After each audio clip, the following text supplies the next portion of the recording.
On those words, I'll now hand over to Owen, who will take us through the principles of successful calf breeding in terms of housing and feeding. So I'll just stop sharing my screen to give Owen the opportunity to share his. Thank you, Non, and thanks for the introduction, and welcome everyone. Thanks for joining us on this Thursday evening. As Non says, I'll be talking about calf rearing, but in particular housing and feeding elements. So, I often talk about there's 5 key areas to focus on for calf health, and that's first of all monitoring how you are, so awareness of your performance, measuring and monitoring. Colostrum management, hugely important, obviously. Then there's nutrition, there's the environment factors, and then there's infectious disease control. I won't be covering all of this, but the 2 areas I will be focusing on are perhaps nutrition and environment, maybe the ones that are not spoken about quite so much. Too often talk a lot about colostrum importance, colostrum management, and also vaccination for infectious disease control, hygiene, etc. These are all important things, but that's not where I'm going today or tonight. Now, I was asked the question by Non, what are the things that I believe commonly make calves sick or which causes them to die? Well, I mean, very often we think about calves getting sick and dying because they've got a disease, an infectious disease. So either respiratory disease, pneumonia, or scour. And obviously there are pathogens involved in that, and there's a balance between whether a calf becomes ill with any of these pathogens or bugs is a balance between their immunity, and of course calves are dependent very much on the colostrum immunity for that, and then the presence or exposure of the bugs. So hygiene is important in that aspect, and so that balance between immunity and hygiene very often governs whether a calf becomes sick or not. However, I don't believe that is the main thing that governs whether calves get sick or die. Cold stress is underestimated, in my opinion. I'm going to show you a little bit of data. I mean, this presentation is very practical. I'm not going to blind you with graphs and lots of data, but I do try and give an evidence base where I can. But I'm going to show you some evidence where just physical cold stress is a huge calf killer. Dampness is also a big thing that makes calves get sick, and in part that is related to the cold stress, because where it is damp, calves become cold because you've got moisture that evaporates off from the environment and it lowers the environmental temperature. Then number 4 is not enough to eat or starvation, poor nutrition, in other words. And again, a lot of the reason why that causes calves to become sick or die is because they can't keep warm. So you can see there's a big theme growing here. This cold stress really does hammer calves' immunity, and it is calves that become particularly stressed by cold compared with adult cattle, and that's why the mortality and morbidity being prevalence of disease, getting the ability to get disease rather than necessarily just dying, is so much greater in baby calves compared to adults. And then finally, poor rumen development, which is the one thing that's not related to cold stress. That's entirely nutrition related. So I'm going to be talking about the cold, the damp, the not enough to eat, and the poor rumen development. And to start off with, we'll look at the housing factors and some bits of the environment. Now, there are 2 critical environmental factors to consider with keeping calves. The first consideration is that calves, they don't produce a lot of heat, and therefore we can't really use the stack effect for ventilation. So stack effect ventilation is when you rely on the heat, the body heat of a group of animals. It's usually a group of animals rather than just an individual animal within a shed, which means that the temperature inside the shed is greater than outside. Hot air rises. It would ideally go through a chimney. That creates negative pressure and draws fresh air into the building. So you get a circulation of air. You can't do that with calves, because calves, even if they're crowded in a huge number, they just don't produce enough heat to drive stack effect ventilation. So a lot of sheds are designed with the idea of having stack effect ventilation, but it doesn't really work with calves. The second environmental factor to consider is that the calves have a different thermoneutral zone compared to adult cattle. So let me explain what I mean by that. This graph, this graph shows the ideal temperatures and the lower critical and upper critical temperatures for different types of cattle. So your adult dairy cow here at the top, her ideal temperature is represented by this white bar in the middle between 5 degrees and 15 degrees centigrade. That's her ideal.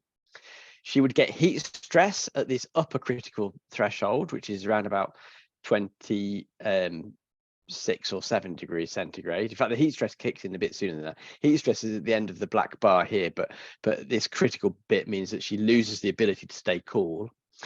And she doesn't get cold stress, or she doesn't really become under danger, if you like, until the temperature gets down to below -15. Similar to beef cows. So beef cows ideal temperature 10, heat stress around about 27. They can go down to -15 or 17 degrees before you need to worry. Compare that to a calf, so that's your adult cow. Compare that to a baby calf, and your baby calf, their ideal temperature is around about 22 degrees centigrade. Their upper critical is 30 degrees, so they can actually cope with a little bit more heat than an adult cow. But their lower critical temperature is only 5 degrees centigrade. So the take-home message here is the ideal temperature for a baby calf is around 20 degrees centigrade.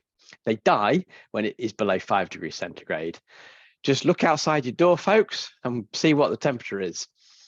Here at home, it's around about 4 degrees today, as it is for a lot of winter. So that's a challenge. That is a challenge, is to try and keep calves alive during the winter months. Now, an adult cow produces, whether it beef or dairy, produces between 1 and 2 kilowatts per hour, which is equivalent to a 1 or 2 bar electric fire for those of you old enough to remember electric bar fires. As they get littler, they produce less heat. A newborn calf produces very little heat. You need 50 calves to generate as much heat as 1 cow. Therefore, stack effect doesn't work. Calves require 3 things on paper, which sound really simple, but are difficult to apply actually in practice. They require the warmth, for the reasons I've said. They require fresh air, and they require to stay dry. It sounds really simple, but in practice, those 3 things are very difficult to get right, particularly the balance between warmth and fresh air. The stack effect ventilation I've just explained, this works very well with sort of cattle from 200 kilograms and above, where their body heat that they generate will drive a stack effect and will give you a natural circulation of air. You can't use that with calves. So we need to look at alternatives, which I'll come to in a minute. Now, this graph here is a key graph, really. There's a lot of information on it, and the credit goes to Dr. Robert Hyde, who is associated with Nottingham University, did his PhD, sponsored by AHDB, I believe, on factors affecting calf mortality. Now, the information on this graph shows that several things govern the mortality rate of calves. So you've got the dairy breed calves. So these calves, by the way, are all from dairy farms, but there's the crossbreds, beef crosses versus the pure dairy calves. The pure dairy calves, so the Holsteins and Friesians predominantly, do have a higher mortality rate than the beef cross calves. It's interesting to consider why that might be, particularly because the dairy heifers, which are included in here, have a high mortality rate. So the dairy heifers would be these represented by this red line. And it's probably because they're most prone to cold stress, possibly because they have thinner coats compared to the beef calves crosses. There is a difference between male and female calves. In the dairy bred calves, it's a big difference. So the mortality rate for the bull dairy calves is the highest. It's represented by this blue line here, and it's significantly higher than the red line or the orange line, which represents the dairy heifer calves. Now, that might be because they don't receive so much attention because they're low value calves. But the other possible reason is that the bigger calves, they're more likely to have had a difficult birth and therefore don't get off to such quite a good start, because the same trend is true for the beef cross calves, where the bulls have a higher mortality than the heifers. But the big thing that this graph shows, which is blindingly obvious, and it's just makes obvious what we all know really, is that the mortality rate is very, very seasonal. So whether you're a beef cross calf or a pure dairy calf, whether you're a bull calf or a heifer calf, you have more chance of dying if you were born in the winter months compared with the summer months. And it's quite significant. So this is the mortality rate, and the mortality rate is lowest for all types of calf for those that are born July, August, September time. For the beef ones, it's sort of April through to September. And the mortality rate goes high for those calves born November, December, January. So this is why we see a lot of sick calves and dying calves at this time of year.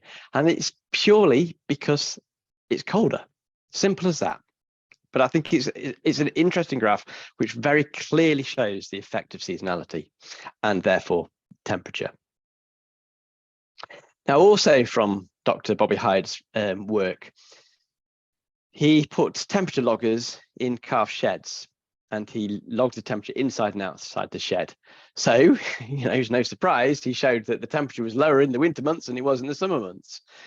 Totally coincides with the mortality rate. The pattern of temperature totally follows the pattern of mortality, or mortality pattern follows the temperature. It's colder in winter, and when it's cold outside, it's cold inside. There is very little difference at any time of year between the temperature inside and outside these calf sheds. So sheds are not warm environments.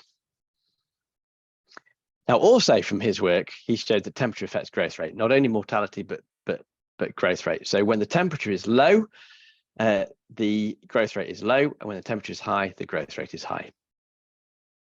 So temperature is so critical, and it's a big challenge to get right, given that their ideal temperature is 20 degrees centigrade, and outside in the winter months, it's often below 5 degrees centigrade. So these are kind of simple solutions which you can use, and variations or combinations thereof. So calf coats to me are a no-brainer. So actually the evidence from research is a little bit ambiguous about calf coats, because there are some research studies which don't really show a benefit, and there are others that do. So it's not as clear cut as you might think, but in my view, and anecdotally, if you manage calf coats well, they are an absolute no-brainer in terms of trying to improve calf health. So if you're not using calf coats in the winter months, this is i.e. from October through to probably end of April, and this is for all calves, and I would suggest all calves under 3 weeks of age, then please do consider it. Solid pen walls can help, just to help calves snuggle up. It's not the best picture I've got for solid pen walls, but just dividers or solid areas where calves can snuggle is a good idea. Feeding extra milk is really useful in winter months to try and mitigate for some of these effects of cold. Putting calves in hutches, again, can help them snuggle, especially where calves are in pairs or groups, because cuddling up and using each other's body warmth is a really important feature for them able to stay warm. And then the big one is extra bedding, but the bedding must be fluffy and it must be dry. So I'm not sure whether you've come across this, any of you, the nesting score used for calves. It's very, very simple. It was devised by Ken Nordland in Wisconsin University, but he's a very modest man. He doesn't want much credit for it because he says it's too simple to warrant any credit. But basically, it's score 1, 2, and 3, where 1 is that when a calf is lying down, you can see the legs fully because they're not covered by fluffy bedding. Score 2, you can see the legs half visible, and score 3, you can't see the legs at all because the bedding is so fluffy that it's got a good nest. And there is reasonable evidence. I won't show you that. I don't think I've got the graph to show you this, but or have I? No, I haven't. It's not my next slide. To show that where you've got deep fluffy bedding, then you get a lower mortality and less disease. And it's purely, again, a factor of being able to help calves stay warm. It's a big thing that will keep them warm is clean, fluffy bedding. So that means it's got to be dry bedding, because as soon as straw gets wet, there's no way that you can get that kind of cushioning of air, which is required for that sort of good nesting score. Now, a calf that's fed a reasonable amount of milk, 6 litres a day, is going to produce 6 litres of urine. So but possibly a little bit more if they're drinking water on top of that. So what happens to that 6 litres of urine that is coming out of the calf every day? If it's going onto the beds, it's very difficult to keep that bed nice and dry and fluffy. So you want to consider drainage. In my experience, the best sheds like this one here, which has got a nice slope forwards into a drain, a covered drain that then goes outside the shed, you still don't see much moisture actually coming out of those sheds. So a lot of it still gets absorbed by the bedding and is retained by the bedding. So an alternative is put them on the straw bedding on top of slats, or an alternative again is to create, like you would with an adult cow shed, a bedded area and then a solid floor area which is free draining where they are fed, where a lot of the urine will become, and that means that the bedded area is likely to stay a lot drier. I've just got a question here from an attendee. I'll deal with this question as I go along. If you want to put questions in the Q&A box, then please do. I'll either decide to answer them at the time or answer them at the end. If it's a nice quick one like this, which is how long does the calf need to wear a calf coat, I'll answer it now. And my answer would be until they're 3 weeks of age, approximately. And use the outside temperatures deciding when or not to use calf coats. So when the temperature is less than 10 degrees centigrade at any point during that 24-hour period. So if it dips down to 10 degrees centigrade at night, then you want to be starting to use your calf coats. Yeah, and generally speaking, take them off at about 3 to 4 weeks of age, because the calf then is able to generate more heat by itself, and it's partly because they're developing their rumen at that stage, and as the ruminants, they'll produce more heat. In terms of measuring your performance with dry bedding, do the knee test. So it's very simple. You kneel on the bedding for 30 seconds, and ideally your knees are still dry when you stand up. If you can do that, then you've got decent bedding, or at least it's dry. And if you can't do that, then what can you do to improve the situation? And use some of those things I've just talked about. Either put the bedding on a slatted surface, or you could consider having that bedded area and then a solid floor feeding area. Or you can put a layer of sawdust beneath the straw bedding. That seems to be very effective at keeping the straw bedding drier. Those are all ideas that you could try. Now, I've got a few of these little questions here. You've got, with calf housing and feeding, we have a lot of choices. There isn't necessarily a one size fits all. So I'm going to throw up a couple of, I've got a few, like I say, throughout the slide presentation. I've got a few options where I'm going to ask you which is better. Now, I haven't set up a poll, but what you can do if you'd like is to put your answer in a chat box, and we can all see the chat boxes. We'll see whether this works. If you've got a particular opinion, put your answer in the chat box. So which would you say is better from a housing point of view? Calves in individual hutches or calves in a group pen? Don't know if you want to write something in a chat box. Let me see what we've got. You don't have to write it in the Q&A, just write it in the chat box. Let's see if I can open it. Someone has said group pen is better, and in the chat box we've got group pen, group pen, group pen, group pen, group pen, group pen, group pen, group pen. One person's put individual. So someone's put group pen for warmth, individual for disease. Brilliant. So in years gone by, I possibly would have been advising farmers to use individual pens, because we used to think in years gone by that that was the best for disease control. In reality, it never was best for disease control, because it's very difficult to keep an animal, even in an individual pen, sort of totally biosecure from its neighbours, because you do get shared feeding equipment and so on and so forth. So I think we kidded ourselves a little bit about the benefits of the individual pens. But the more recent thinking, and backed up by research, is that group pens are far, far better. And partly because it allows calves to snuggle up and get warm, but also there are lots of social and mental development reasons why group penning is, or at least pair rearing is much better. They do better. They grow faster, they get onto hard feed better, which means they get better rumen development. But later on in life, they also become less fearful of new situations. I think of this as a child. If you imagine rearing a human baby in total isolation, it's quite likely that person will develop developmental problems mentally, not learn how to socialize, etc. And calves, it appears, are the same. So this group penning would be a really important thing. So group pens. Have I got another one? Yes, I have. So again, keep going if you want to put this in your chat box. Which is better, sawdust bedding or deep straw bedding? Are there pros and cons? There's often pros and cons of these things. So let's see what we've got coming up here. Deep straw, deep straw, deep straw. Someone's put deep sawdust. Deep sawdust, deep straw, deep straw, deep straw. Yeah, I would tend to say, sawdust can cause eye problems. I would tend to say deep straw. Watch out with sawdust. Sawdust, we can get so hung up on the idea of keeping calves hygienic and clean, and sawdust can be a way to keep calves more hygienic and clean. However, watch out for the cold stress element, because that type of bedding might be all right for certain months of the year when it's very warm, but that type of bedding just does not allow calves, I beg your pardon, to nest. So for that reason, deep straw, but the challenge of deep straw is keeping it dry. So what's my next one? Open ridge ventilation or ventilation tube? Which do you think is better? So keep going with your chat box thing. It seems to be working. What do you reckon? Open ridge ventilation or ventilation tube?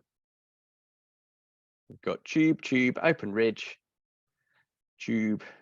Don't like tubes, prefer fans. Tube.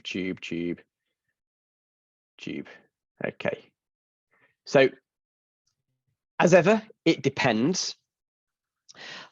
The shed on the left of your screen, the farmer proudly showed it me, a brand new calf shed, spent quite a lot of money, and it was all built on the premise that it was going to work by stack effect ventilation. And then the farmer was very disappointed that it wasn't working. The calves were getting pneumonia.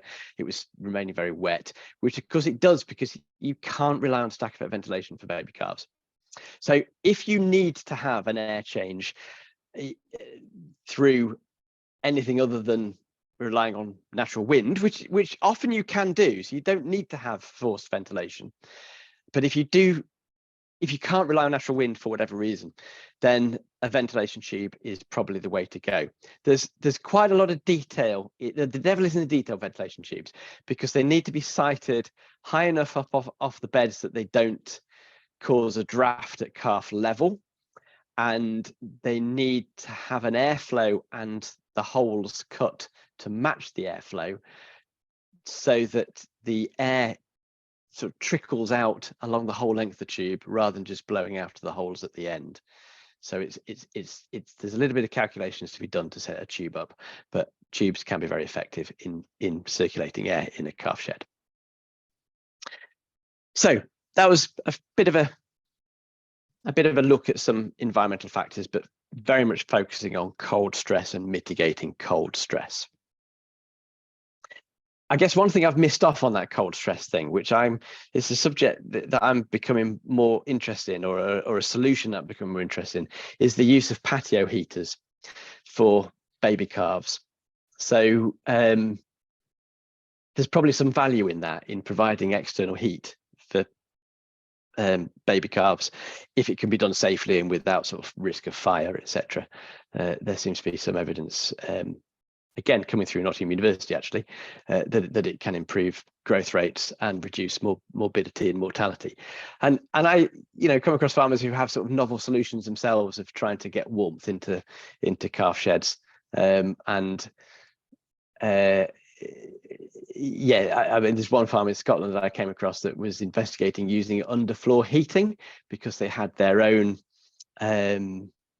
methane production plant on the farm, and so they could get hot water from that and provide underfloor heating, and that would be an ideal solution. So those kinds of little bits of technology, they may develop as time goes on, but certainly I think we can think outside the box and trying to keep calves a bit warmer to improve their health.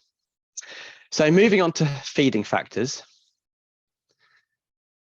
How much milk, don't put your answers in the chat box, it's a hypothetical question, I'm going to give you the answer, but how much milk should we be feeding? So I guess traditionally, back in the day, maybe when I was still at vet school, which would be 25 years ago or so, we used to talk about giving calves 4 litres of milk a day, 2 litres morning, 2 litres at night. And that was the norm for a lot of for many years, and then weaning them at 6 weeks of age. But now that would be a very old-fashioned approach, because it would be grossly underfeeding the calves and basically not taking advantage of that early rapid growth rate, which is so important to reach sort of targets later on in life. But also by, again, reducing the calves' ability to have decent immunity and therefore making them very susceptible to disease. So it's a big change, I reckon, in the last 25 years. Certainly in my working lifetime as a vet, I've seen a huge improvement in calf nutrition simply through feeding more than we used to feed. So as a minimum, I would suggest for baby calves, we should be feeding 6 litres a day. If we're working, probably more accurately, we should talk about the grams of solids fed per day, because it depends how dilute the milk is. But usually if it's diluted at 125 grams per litre, which is sort of standard dilution rate for calf milk replacer, then 6 litres would be equivalent to 750 grams a day. At the calf's ideal temperature, so that's 17 to 22 degrees centigrade, which I talked about as being sort of ideal, 380 grams of that milk solids, equivalent to 3 litres, is used for maintenance. In other words, that's the amount of milk that a calf needs just to keep ticking along. Maintenance, I think you'd be familiar with what maintenance is. It's what the energy requirement you need just to breathe and move around and just live, stay alive. So the majority of that, if you're feeding 4 litres, the vast majority of it is just going to be for maintenance, which doesn't need very much for growth at all. But anyway, if you're feeding 6 litres, as I've sort of demonstrated here, then about half of it is used for maintenance, a half of it is available for growth. However, once the temperature drops, your maintenance requirements go up. So at 10 degrees centigrade, which is, remember, that's the lower, it's the lower critical temperature for a calf is 5 degrees centigrade. The lower threshold at which you see minimal production losses is 10 degrees centigrade. So that 10 degrees centigrade, if you remember, is the cutoff point where I said you want to be using calf coats if it gets below 10 degrees centigrade at any point during the day or night. So at 10 degrees centigrade, 3.6 litres would be used for maintenance, which leaves even less for growth.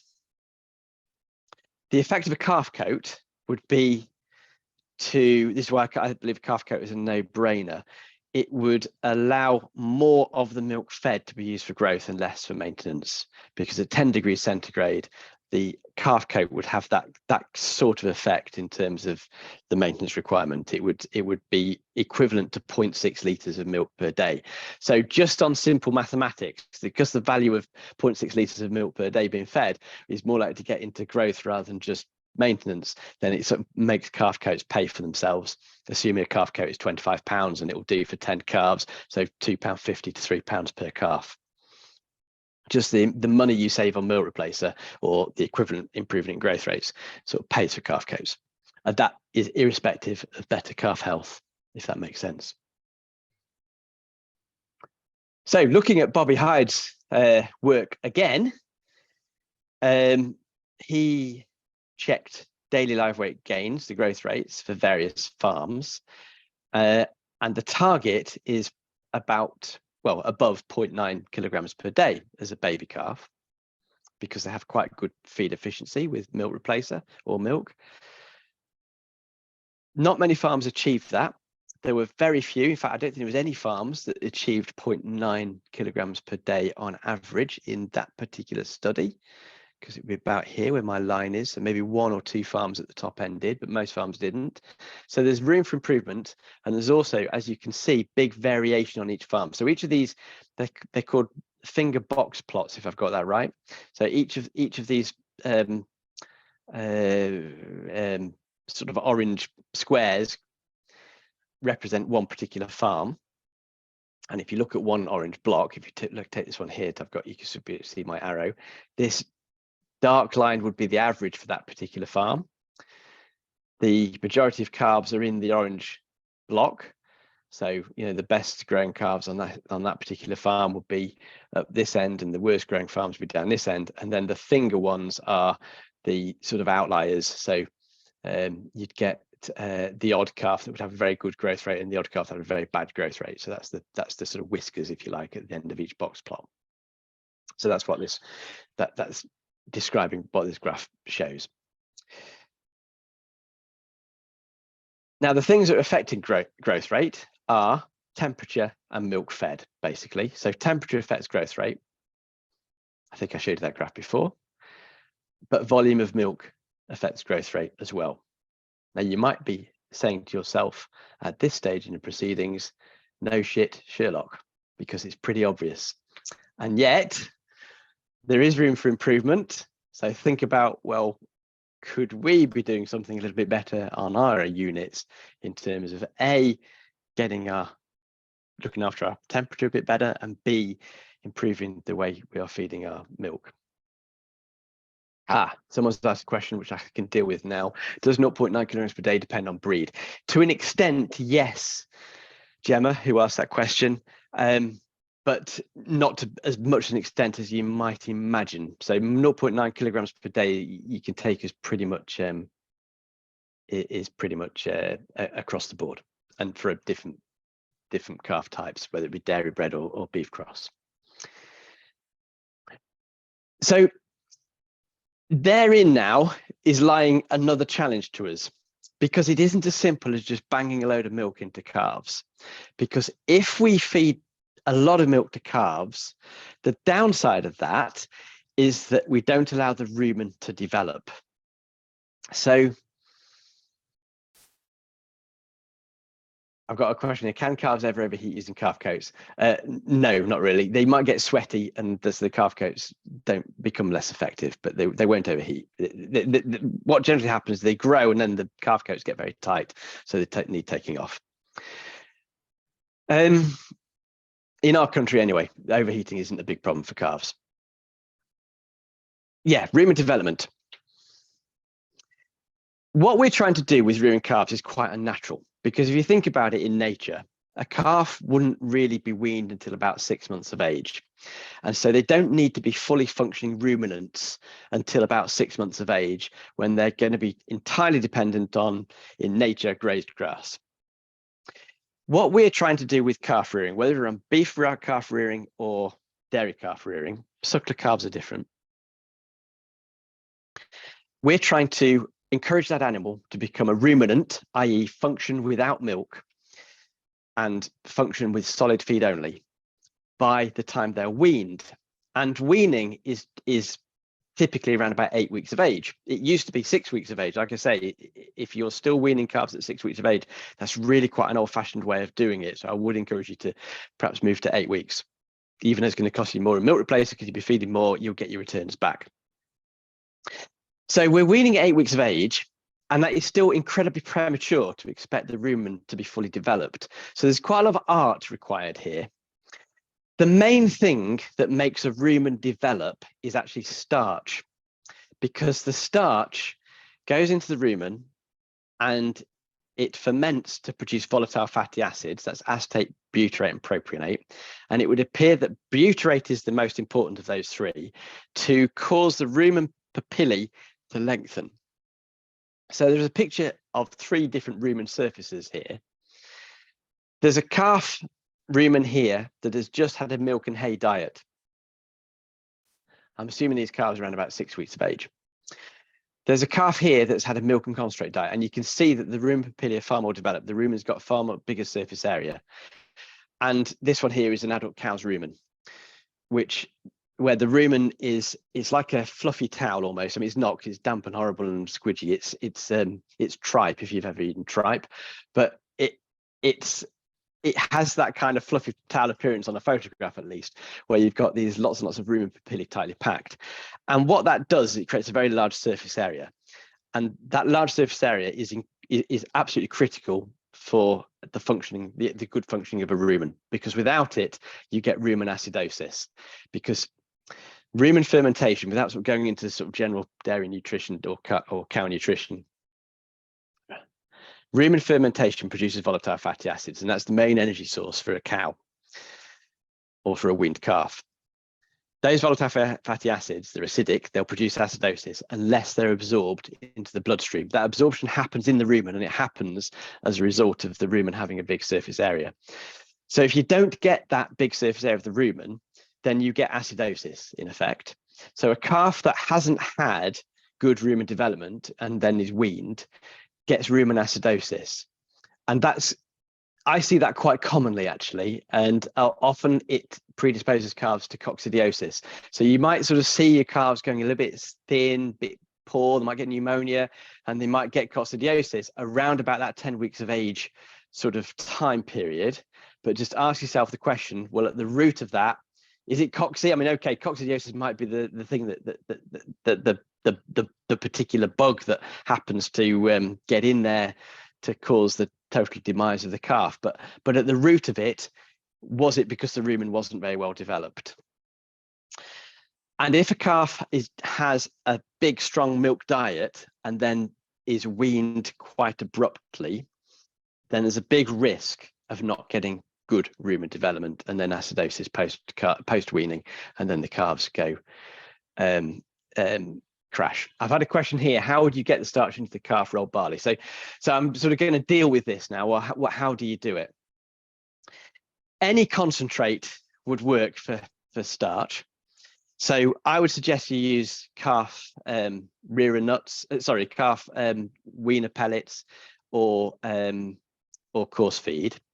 It wants to be proprietary mix. It tends to be quite high starch and high protein. It's higher protein for calf pellets than it would be for rearer pellets, just to try and get the growth rates.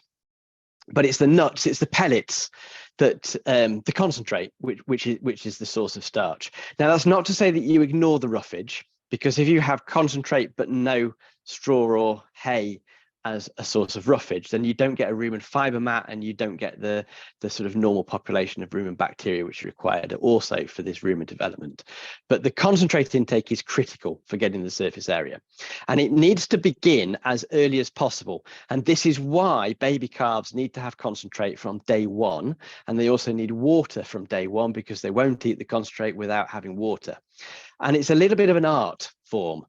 That concentrate has got to be fresh, it's got to be super palatable. In other words, you want to replace it every day for these baby calves. And it doesn't matter if they only have a little nibble to start off with, but it helps to get the ball rolling with this rumen development.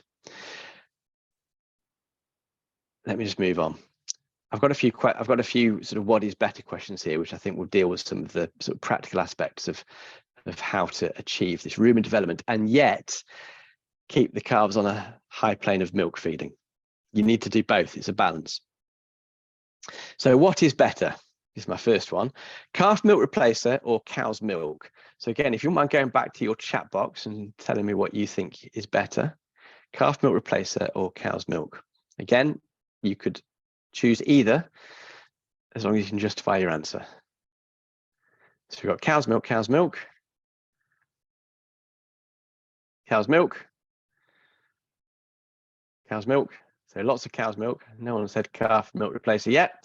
Well, I would agree on the basis that it's the better quality feed. Calf milk replacer does have a value in terms of disease control. So Johne's disease control, I'm thinking in particular here. But usually calf milk replacer is used because it's more readily available on calf rearer farms, and it's also cheaper than feeding whole milk that's saleable. The proviso against cow's milk is that there's a big difference between milk which is saleable, i.e. good quality milk, and milk which is dump milk, i.e. mastitic milk and or milk with antibiotics in, because that is not a good feed, because it's inconsistent. The antibiotics in dump milk interferes with the calf's microflora of the intestine, as well as risk for antibiotic resistance. It doesn't do the calf any good. So there's evidence that calves that are fed dump milk have more disease. So the proviso is, as long as the cow milk is good quality milk, then that is better. It's a better feed, and it's purely because it has better levels of everything: protein, fat, lactose. it's just a better quality feed, but the sources of that energy are more appropriate. The oils of the fat are more readily available than in calf milk replacer, and the protein source is more appropriate as well. So it is the better feed. I've got a question. What is better feed, straw or hay? I think that might be one of my next things. And how to stop calves sucking navels. I'll deal with that in a minute. So my next question that I've got to you is bucket fed or teat fed? Again, go for your chat box. Teat. Brilliant. Music to my ears. It's just boom. Again, a no-brainer. Teat feed your calves. The downside is that it's harder to keep those teats clean compared to buckets. But to me, that's the only downside, really. The best calf rearers that I know are all teat feeding their calves. And there's lots of reasons why. But one of the main reasons will be because it's a slower feeding. And so you don't get flooding of the rumen. When milk goes into the rumen, it knackers up your rumen development. And when calves drink milk super fast, then, as they do from a bucket, then you get it kind of flowing into the rumen, it backflows into the rumen, and it can give you poor rumen development and then later disease when you wean your calves.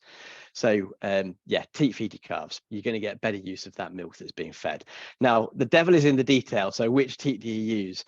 Try and use a teat which are not too fast flowing. You kind of want lots of salivation, and you want the milk to be going into the rumen, into the abomasum reasonably slowly, otherwise it will just backflow into the rumen. So slower teats do have an advantage. So devil in the detail on the teat type there. Coarse feed or starter pellet? Give me your answers in the chat box. Coarse, pellet, starter, pellet. Yeah, you see a little bit more ambiguous, this one, isn't it? Either. So pros and cons. To me, the advantage of coarse feed will be, generally speaking, it's more palatable. Calves will play with it. They're curious animals. They'll play with it in the mouths. The downside of coarse feed, apart from it being usually a little bit more expensive than pellet, is that they'll start to sort it.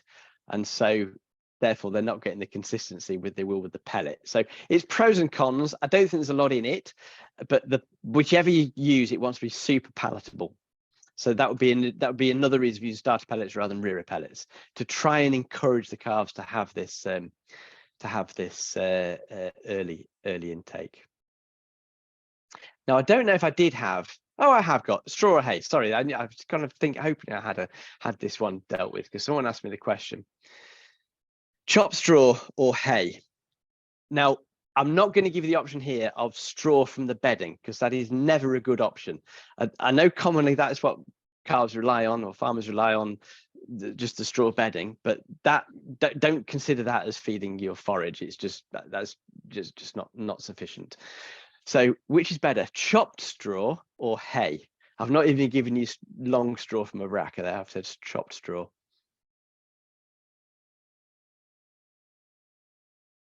So we've got a mixture of answers there. Some are straw and some are hay. And again, it kind of depends a little bit. Now, this is my thoughts on this. So my thoughts is that chopped straw is best. Long straw, the problem with long straw is it tends to just sit in the rumen, and therefore it can slow your intakes because it's got a smaller surface area compared to its volume. Unchopped straw, it just sits in this rumen that hasn't yet quite developed. So chop your straw, which gives it a bigger surface area, which means that it won't just sit in the rumen. The bugs in the rumen can start breaking it down better. So it gives you the fiber, but it doesn't just clog up and reduce your dry matter intakes of the let's say the hard feed and the starter pellets. Hay is okay, but sometimes you'll get calves gorging on hay and then they go hay bellied. So again, it just sits there and it reduces their dry matter intakes. So on balance, I would probably opt for chopped straw. Someone's put his barley straw too soft. I don't think it's too soft. It just might not be as easy to chop. It has a slightly better feed quality barley straw, but I imagine it's marginal. I have some interesting comments which you can probably read yourself on in the chat box about some of the coarse feed versus pellets, and I think there's some comments there. Yeah, someone put quality might be an issue on straw and hay.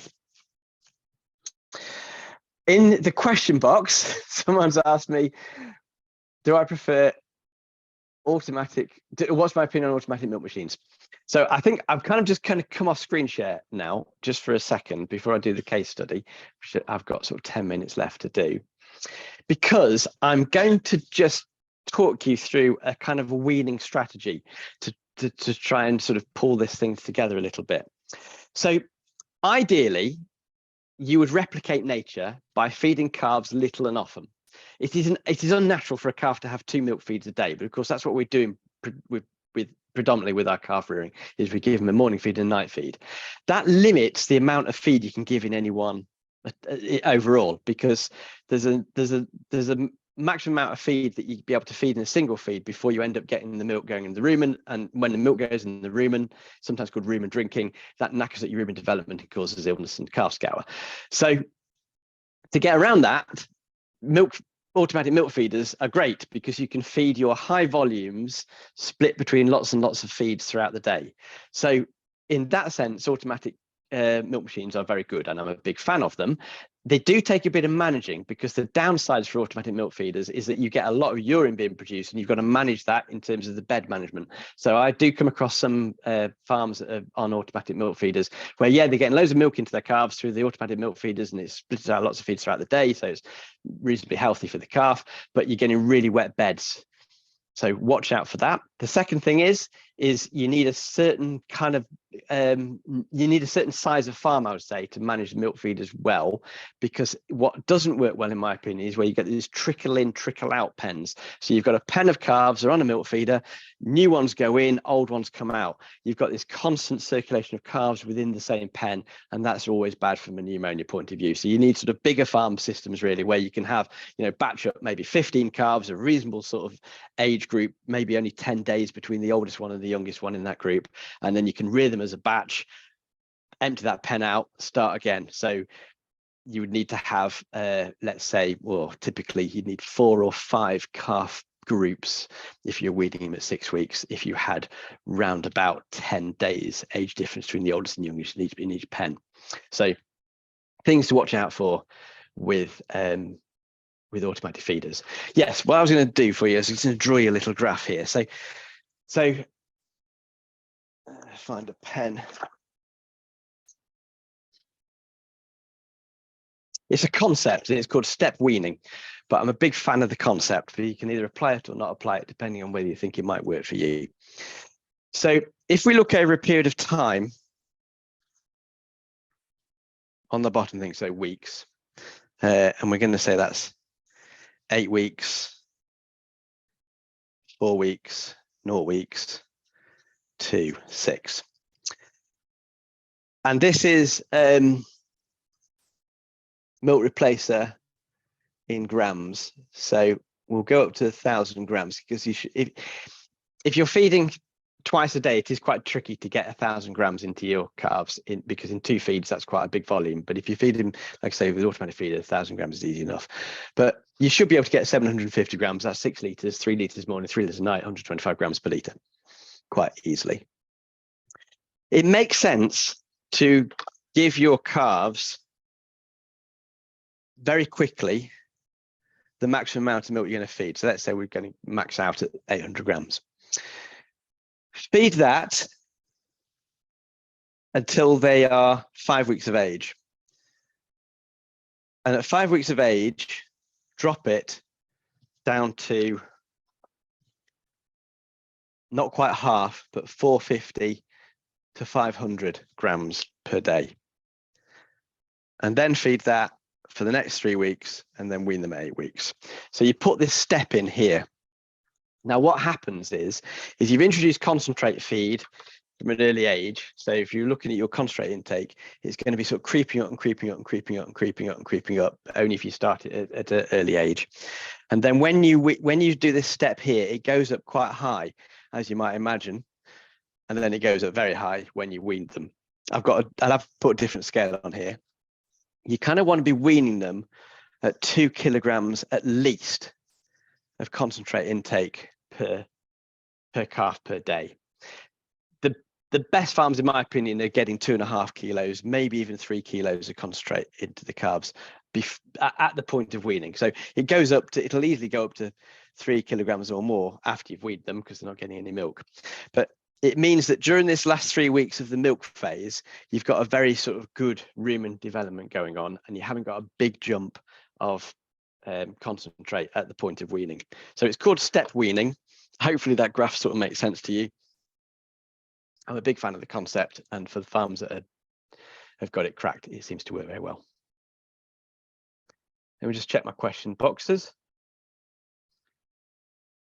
How do I chop hay? I'm not sure. Chop straw, you can get a contractor to chop it for you if you're doing it as part of a TMR. I'm not sure whether you can do hay in the same way. Would you do once a day? Well, no, unless you're doing step weaning, when you might consider going to once a day at this 5-week mark. Would you recommend cutting to once a day for weaning or halving feed? So I think, Gemma, I've just probably answered that question. It kind of makes sense to go to once a day, but there's got to be at least 5 weeks before you do it. A question that came earlier on is ways of stopping calves sucking navels. Any theories on why they do it? So the evidence is, believe it or not, that calves suck navels more when they're bucket fed than when they're teat fed. Now, take that or not, because you do get sucking navels with both systems. So some people feed their milk through buckets purely to avoid navel sucking, but that wouldn't be backed up by the evidence. The theory being that calves have a natural innate kind of need or desire to suck. So if they are, if that need isn't met through sucking a teat, then they'll meet it in other ways. So if you've got navel sucking to any degree when you're teat feeding, the go-to for me to check would be, are those teats too fast? Because if they were slower teats, in other words, if the calf was spending more time sucking on the teats because it was taking them a little bit longer to drink their milk, then that might satisfy their sucking need more. So does that answer the question? So in other words, provide a kind of something where a calf can satisfy its normal sucking reflex through teats, which are not too fast drinking. When is the ideal time to wean suckler calves? That's a good question. It's not my expertise area. 5 to 6 months. Chopped straw, we have barley or oat. Which would you choose? If you've got the choice, I'd probably go with oat. Slightly higher quality feed from a nutritional point of view, but I don't think it'd be critical. I think that's all my questions dealt with. So none. Have I got time just to do the case study very quickly, just to bring some bits together? Yeah, that's fine. There's one question in the chat box as well. How would you step wean for organic 12-week weaning? How would I step wean for organic 12-week weaning? How would I step wean for that? I'm not sure, because I don't know the entire details of what the organic standards might say about that. I think I'd probably say put your step in if you're allowed to do it. Well, you should be allowed to do it. Just put your step in 4 weeks, so about 8 weeks, and then you still get your nice 4 weeks of that 3 to 4 week period of rumen development is the critical length of time. So for that organic system, you might want to keep them on a high level of milk for a little bit longer, because you've got a little bit more luxury of time to get your rumen developed. So as long as you put your step in about 4 weeks before you intend to wean them, that would work. Hopefully that answers that one. Yeah, let's have a look at this case study then. Keep your questions coming if you've got any more. I like trying to deal with questions, and I'll do my best. I don't always know the answer, obviously. So this case study was the farm that Non mentioned earlier on. So Pentre Farm near Ruthin.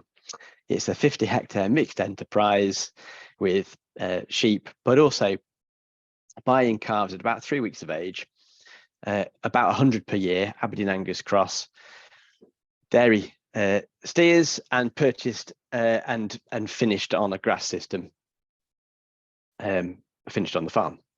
at about 2 years of age. I think I got that right, Non? They're not particularly young, I don't think, when they're finished. 2.5 years.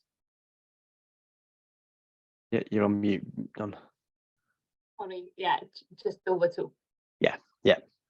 So they're arriving at 3 weeks of age in small batches, and the farm would buy, let's say, 4 or 5 batches through the year, grass-fed over the summer. And the presented problem was they were getting a lot of pneumonia in these baby calves, and the growth rates were not that good. The shed was airy because the farmer was kind of this opinion, which I find is very common, that, you know, baby calves, if they get ill, if they get pneumonia, it's because there's not enough fresh air. So as pneumonia had sort of crept into the system over the years, the farmer had, I guess, sort of taken more measures to try and create more fresh air for them. So it was definitely airy, but by doing so, it had made the shed sort of colder and colder. And also it was damp. It wasn't very well drained, and it was very difficult to get good nesting scores. These photographs, by the way, do not do the farm justice, because it was after the calves had been taken out of the pens and hadn't been mucked out, and they'd had older calves in there. So don't be thinking that the farmer was putting pre-weaned calves into a pen that was looking like this. But it was just sort of to show the sort of environment that was available, sort of a corner of a shed in a big airy shed that was drafty, and it was cold, and there was no real nesting ability. The calves were teat fed, so, you know, that gets the thumbs up from me, but fed probably not as much as I would have preferred. They were fed 4 litres in 2 litre feeds twice a day. And that meant they're only fed 550 grams of milk replacer per day. They had rearer nuts, not starter pellets, rearer nuts and hay, not chopped, and then weaned at 8 weeks of age. Now, the solutions that we talked about were just making some adaptations to the environment, but also changing the milk feeding. So there was an old storage shed available, shown in this picture here, that was adaptable to a calf rearing shed. And then we increased the initial milk feeding, and then introduced step weaning and improved the water supply. So this is the adapted shed with modifications just made to make it suitable for calf rearing. So not relying really on natural ventilation. The ventilation would be through wind, i.e. coming through the front of the shed. The draft was reduced by putting Yorkshire boarding, not space boarding, Yorkshire boarding. If you know the difference, it's I can't describe it to you, but Yorkshire boarding is where you don't get any open gaps. This actually is Yorkshire boarding. In fact, let me just draw that, because it's something that some people get aerated about, so I may as well just draw it for you. So a lot of people call this Yorkshire boarding, where you've got pieces of wood. This is like a bird's eye view with gaps. Strictly speaking, that's space boarding. Yorkshire boarding is when you have another layer of wood or a plank over the top like that. So it means that you don't get air just flowing through those gaps. So it was true Yorkshire boarding, not space boarding. Go back to the picture. Oops.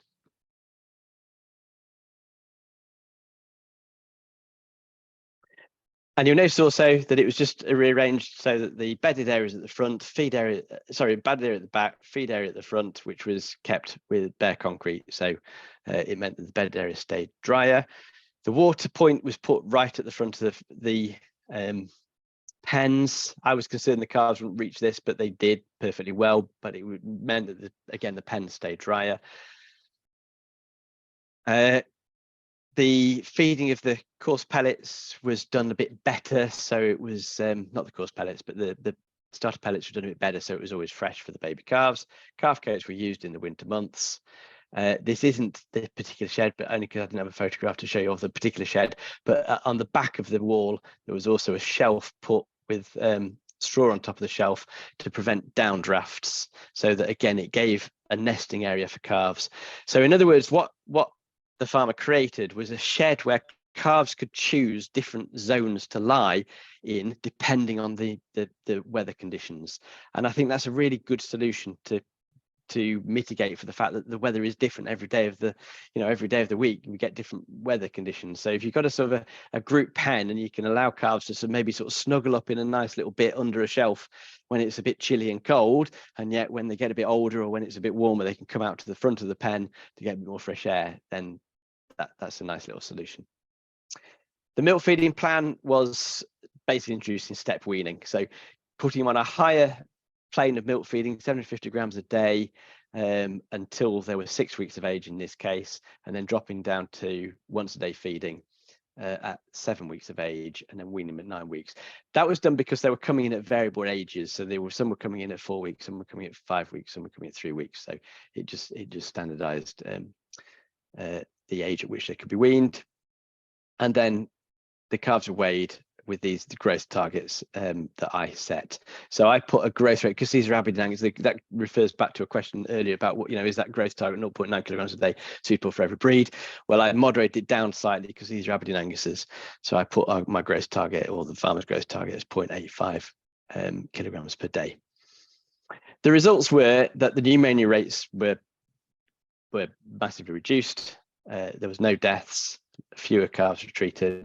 There were better growth rates, better performance post-weaning, and the farmer, his big plus actually was better job satisfaction. I think it was just a morale thing, and I think that's quite an important thing about calf rearing, is when things go bad, it just drags you down so much. It's so depressing to see poorly calves and to be dealing with poorly calves.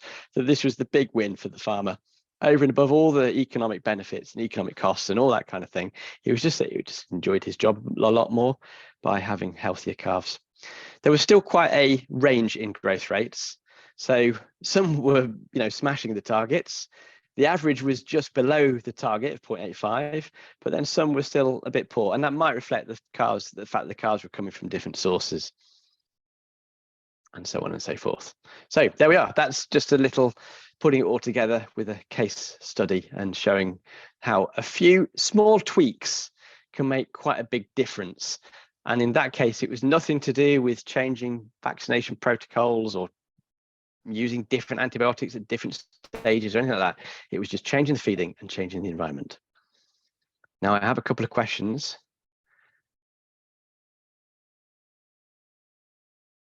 So some of these I can deal with nicely. Best age to dehorn and castrate, as young as possible. So below 3 weeks of age.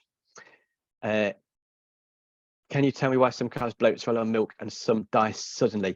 So yeah, bloating on milk is often to do with inconsistent feeding, and particularly feeding times, because they kind of get all hungry for the milk and then they'll drink it very fast, and that can go into the rumen and get bloat through that. So just watch for speed at which the milk is being fed. Is it being fed too fast? And consistency, in particular timings of feed, for if you're getting calves bloating or swelling on milk. The next thing to look at, if you can tick the box on those two, is look at the quality of the milk powder and check it's not a high plant starch, plant protein milk powder, because that can cause bloat as well. What's your opinion on fever tags? These questions are going to keep coming, aren't they? Opinion on fever tags? Yeah, no, they can be a neat way, if you like, of trying to spot a calf that is getting a high temperature. My kind of anecdotal feel about this is they've kind of gone out of favor a little bit, just because of the practicality of using them, and some calves really don't like having that little bit of wire in their ear, and it irritates them, and other calves can lick them out, and you get the sort of practical problems. I think if you're not using fever tags, probably the best way of checking early signs of disease or high temperature is looking at how eager they are to drink.